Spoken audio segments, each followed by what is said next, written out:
So, yesterday I was listening to my tarot reading, which I always do.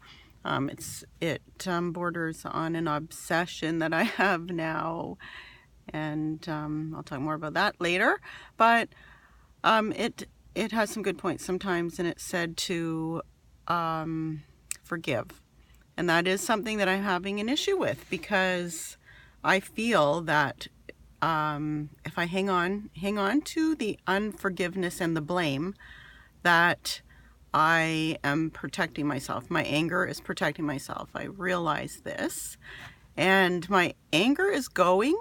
It's not nearly what it used to be. Yesterday I made a comment about if you can get over the rabid dog stage, you're halfway there, and it's absolutely true. I was like, I had this, like, I described it once as a burning volcano inside of me, and it was pretty nasty. So anyway,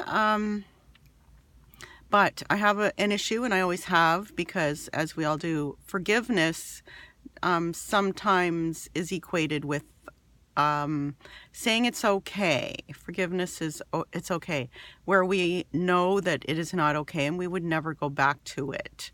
Those are the rules, and that is the rule. And basically what it is more of is an acknowledgement and a discovery, an acceptance of the events even as they happened, and an acceptance of the reality of our perception of the reality. And that is so up and down the scale depending on where you are.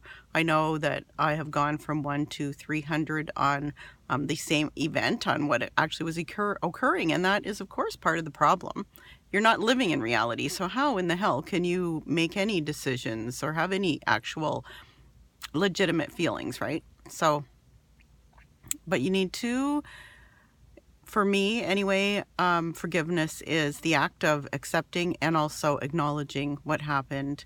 And when my stepmother, who was emotionally abusive to me and my sister throughout our childhood, and just left me a broken person.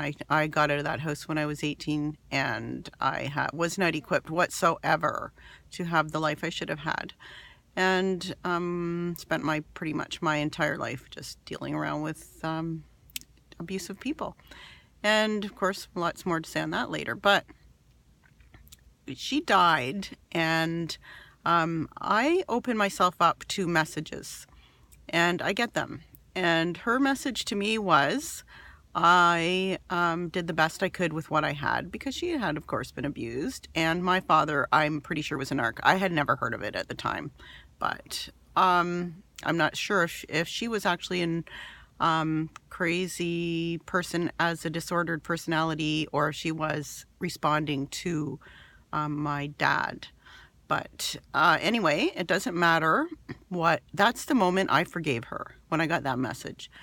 And it helps me to forgive in this case as well, because what I've done is step into his shoes the best I can, which he would agree I cannot really do. You can't guess what other people are thinking or feeling or meaning, but you have to acknowledge your perception of it.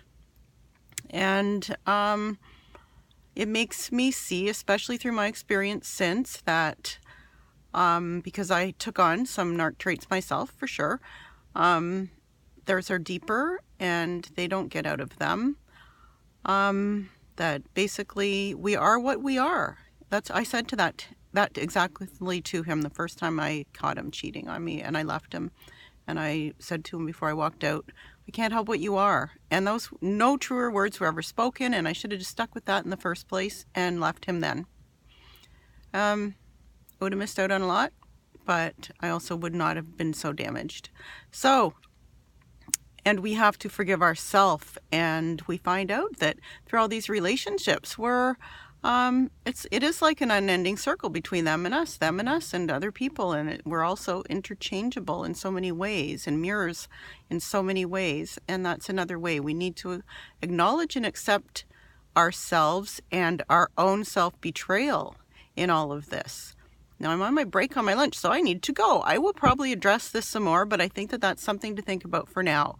Have a good day, and think how you can forgive by acknowledging what happened and accepting it, and accepting that you're ready to move on and look after your own self, your own grown ass.